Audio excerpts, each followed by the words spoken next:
Gentlemen, and ladies, welcome to the post-game reaction. Oilers, Senators. Oilers win, Oilers win, Oilers win 5-2 over them Senators. Let's play some La Bamba, baby. But before we get into that, we are going to talk about the good. We're going to talk about a little bit of the bad, and we're going to talk about the damn good fighting.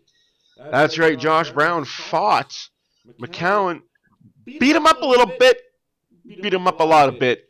Kind of win the fight, you won the war, kind of to say. What a tale of two tapes. What a difference a day makes. Oilers' skill combined with grit and will beat a team that had some skill, has a lot of grit, and a lot of will. Sometimes it just meshes perfectly fine like a fine wine.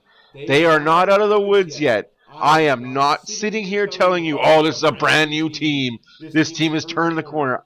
I'm not that guy. I will be completely honest with you. I'm going to tell you the Oilers scored 5 goals.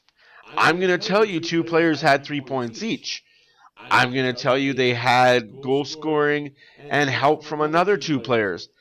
But after that, not a ting from the Oilers offense. Let's get into it.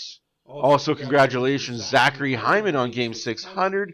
You started from the bottom with the Toronto Maple Leafs, and now you're at the top with the Edmonton Oilers. It's a joke, people. Please take that as a joke. Now, here's your graphic for Zach Hyman. Like I said, he was number 11 for the Toronto Maple Leafs. First NHL game was February 29th, 2016 versus the Tampa Bay Lightning. His 600th game was with the Edmonton Oilers November 19th at Ottawa. Forgot to say the year. Obviously, it was 2024. My bads. Yes, he is there in the picture. That is him celebrating. He didn't get an assist or anything on the goal. He was just on the ice when the goal went in. It was the power play goal by McDavid, by the by. Now, let's go over and show you why I'm kind of excited. Like I said, we had a 5-2 win, but it wasn't all sunshine and roses. Oilers came out like gangbusters, 14-12 in the first period. They outshot Ottawa. Ottawa had chances. Ottawa had opportunities. Skinner was good in the first period. Skinner was better in the third. Guys, for all the flack that we give Stuart Skinner for not being a good goalie, he made the saves tonight he had to make, and he made some saves he had no business making. The Oilers were not good for spurts of this game. There were spurts where Leon Draisaitl was just giving the puck away at the defensive line. There was a few odd-man rushes for the Ottawa Senators, and by a few, I mean like 3 or 4. One good breakaway that Skinner made a really good save on. Like, guys, if we're going to beat him up when he's down, let's pop him up when he's good. Okay, let's not be those guys. So I'm going to do that. I am going to give him praise in this game. He kept the Oilers in the lead, and he was the main reason this Oilers team won the game last night. Anywhoosie, Evan Bouchard scores his 5th goal of the year. He goes end-to-end. And I mean, it was a pretty goal. I'm not going to say that it was goal of the year like Jack Michaels did on the telecast. You know me, like that. It was pretty. It was a good goal. I liked it. But goal of the year, I think we can put a lot more goals ahead of that for goal of the year, right? Any hoosies.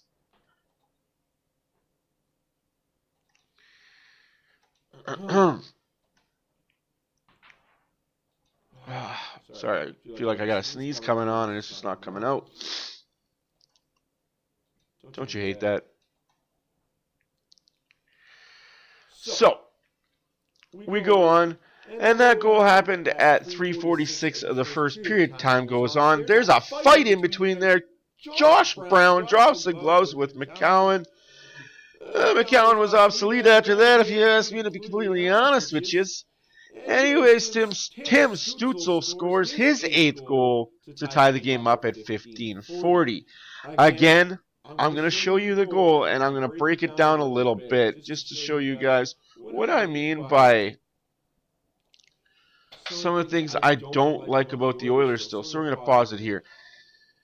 The Oilers switched up their lines a little bit. They loaded up that top line with Podkolzin, McDavid, and Draisaitl. So the second line had to be Hyman, Hopkins, and Skinner, and they were not good. I'm not going to sugarcoat it. I'm not going to blow smoke up nobody's arsehole. That second line was atrocious last night. That second line was hemmed in the zone for minutes on end. One shift they were in the zone for 45 seconds. A later shift or later on in the game that they didn't result in a goal. They were hemmed in the zone for a minute and 12 seconds. That second line needs to be better if this team has any hope and chance of making this sustainable. We have good competition coming up here in Edmonton. We've got Minnesota on Thursday. We got the Rangers on Saturday. You can play like this against Ottawa and get away with it with that line. But you can't play like this against Minnesota or New York and get away with it with this line. We're going to continue here. They're looking good here. Skinner's got his man. Skinner's got Stützle. Hyman's got 28. Don't know who's blocking Shabbat. We got Stetcher doing his thing. Kulak doing his. I honestly don't know what Hyman and Kulak are doing here. Who's got 3? But we're about to find out. I guess Hopkins has 3. Read the play way too late. I'm going to be critical. He read the play way too late. For me, I would have loved to see Hopkins jump down to the corner with 3 and protect him there. Jump on him. Man him up there. D on D. Like right there. You're his hip. You're his extension of his body. You gave him too much gap. Right here, we're good. Hyman's following 28. Again, I don't know what Kulak is doing here. Again, Kulak is out to lunch. I guess he figures the girl in the third row flashing her boobies was a sight to see. I don't know. But we digress and we move on. It's a pass down low. Banks, bang, boom. Stetcher did all he could. Again, I don't know what Kulak was doing, and there we go again. I think Skinner should have kept skating with Stützle. You followed him out of the zone. Keep him. Keep on him. Play man on man. Again, Oilers don't play with structure. I've said this before. The Oilers don't play a structured defense. They don't play a structured offense. They play go with the flow, free wheel. It works when you have skilled guys on the ice. When you have guys on the ice like Skinner, like Hyman, like Hopkins, you need to put structure in there. You need to play with a little bit of structure. Anywho's, Stützle gets the goal. Batherson and Jensen get the assists. It's not, I don't understand here. Anyways, good thing we got Connor McDavid, because 31 seconds later, Connor McDavid scores, assisted by Podkolzin and Bouchard. What a play by...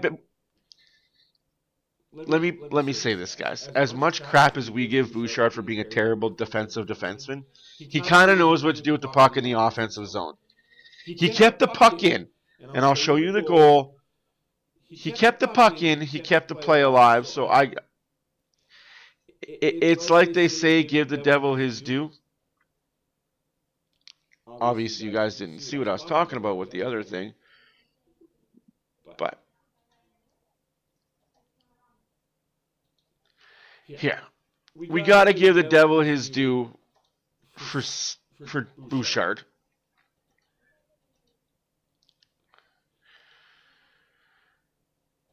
Puck is here. Now this is the perfect example of what I want to see from the Oilers. And I know you can't see my mouse or what I'm pointing at. Really wish I could show you. The perfect example of what I want to see from the Oilers. McDavid is chasing the puck carrier. He knows that puck carrier is going to come with speed behind the net. McDavid knows he's faster and he could catch up. Podkolzin is perfectly placed in the circle. Draisaitl's in front of the net waiting for that puck to come loose. If and when McDavid does catch the player, it's a perfect pass, 1T goal. Play it on here. McDavid does exactly what I said he was going to do. He caught up to the player, forced the player to make a bad play. Bouchard read the play. Right here, Ekholm is in good position just in case Bouchard doesn't make the play. He's back to help out. Podkolzin's watching Tkachuk. Draisaitl's on his man. Boom. Kept in. Bouchard gives it to Podkolzin. Podkolzin puts it on net. Off the pad. McDavid, Johnny on the spot. Puts it in the back of the net. And the Oilers never looked back from there. Now we got ourselves a 2-1 hockey game. And with about a minute left to go in the first period, the Oilers are on a 5-on-3. The first penalty was called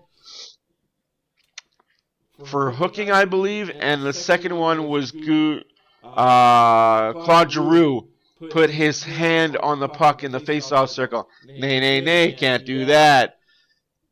That's cheatins. And 5-on-3, I was very critical of the 5-on-3 to begin with. I felt they were very stagnant. They were 5 players on 3. The puck goes in the corner at one point. There's all 3 Ottawa Senators in the corner versus 4 Oiler players. Who comes away with that puck? The Ottawa Senators. How is that bleeping possible? I'm sorry, but that is not possible. You've got 3 of their players on a 5-on-3. All you had to do was get that 4th guy in there, take the puck. There's a guy by himself out on the mound, man. And again, they move the puck around. They're standing still. Here. This is a perfect example of they're standing still before they score a goal. Draisaitl hasn't moved in about 10 seconds. Hopkins hasn't moved in about 10 seconds. Hyman hasn't moved in about 10 seconds. Bouchard hadn't moved in about 20 seconds. They were all standing still, passing the puck to each other. That's perfect for the Ottawa Senators' 3 players. If I'm 85-2-12, go ahead, guys. Stand still. Just pass the puck around. We'll stand still, just poking our sticks out, keeping the puck away from the danger scoring chances, danger zones. You want to stand still on a 5-on-3? Go ahead. No movement. No urgency. Didn't like it. But, of course, because McDavid does McDavid things, he gets the puck off the half wall. Like there again, who's moving there? McDavid is honestly the only guy that moved any distance on this power play. Gets it. Hopkins is finally moving. Bouchard finally opens himself up. Bang, bam, boom, back of the net. McDavid makes it 3-1. Then, early in the first period, Draisaitl makes it 4-1, assisted by McDavid and Henrique. What a beautiful play by Adam Henrique to keep the puck alive without doing a hand pass. To me, it kind of looked like it could have been called one. Thankfully, the refs saw that he used his stick, not his glove.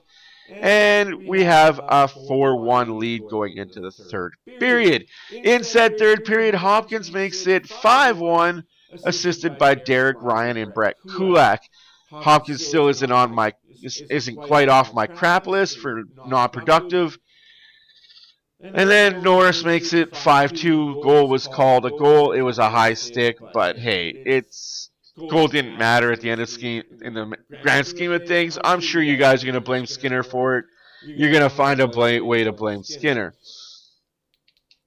As I said, your 3 stars are McDavid, Draisaitl, and Bouchard. Like I said, yes, the Oilers scored 5 goals, but McDavid and Draisaitl had 6 points. Out of the 5 goals that the Oilers scored, McDavid, Draisaitl had 6 points. Bouchard had 3 points. Podkolzin had 2 points. Where's everybody else? Where's everybody else? Got to win. First win on a back-to-back. They are now 6-0 when they fight. 6 for 6, if you want to look at it. 6 fights, 6 wins. Is that the recipe the Oilers got to go with? They got to drop the gloves, get a win? But don't go out there being stupid and looking for a fight you're not going to win, obviously. Our next game against Ottawa will be December. What did that say there? December 22nd, so not even a month away. So in a little over a month, we'll see Ottawa in Edmonton.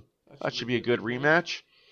Again, Oilers blocked shots. The Oilers took the puck away. The Oilers gave away a few giveaways. They won the battle of the special teams. They went 1 for 3. Ottawa went 0 for 2. The face-off dot they lost. The shots they won. But at the end of the day, the Oilers need more from the bottom 6. They need more from the bottom 9. I should say, not just the bottom 6, but bottom 9. They need more from Hyman, who left the game with an upper body injury. I don't know how that's not called in the NHL. He was trying to stay onside. He gets steamrolled. Could have been a 2-minute penalty for interference. Roughing, but wasn't called. I don't know. I don't know what the refs are looking at the best of times. I don't know what the refs are looking at the worst of times. Anywhoosies, the Oilers win. Let's play some La Bamba, baby, and let's get you out of here. We don't play again till Thursday. Enjoy the rest of your Tuesday. Enjoy your Wednesday. Enjoy the rest of your Wednesday. We'll see you Thursday, 7 o'clock, when the Oilers host the Minnesota Wild. Whew.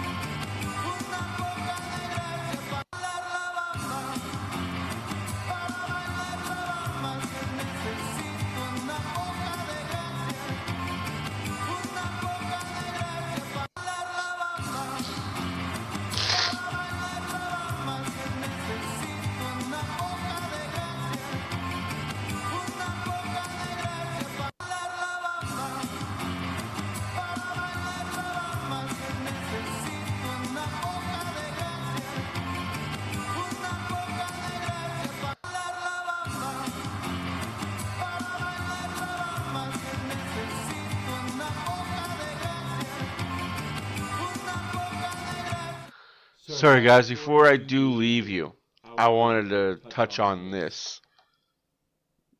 Last game, Lubo made a very good stat, and this game he made another stat. I forgot to do it last game. Podkolzin, Ty Emberson, and Travis Dermott for the Montreal Canadiens game were the best 3 players on the ice for the Oilers. Not good enough. The best 3 players on the ice last night for the Ottawa Senators for the Oilers: McDavid, Draisaitl, Bouchard.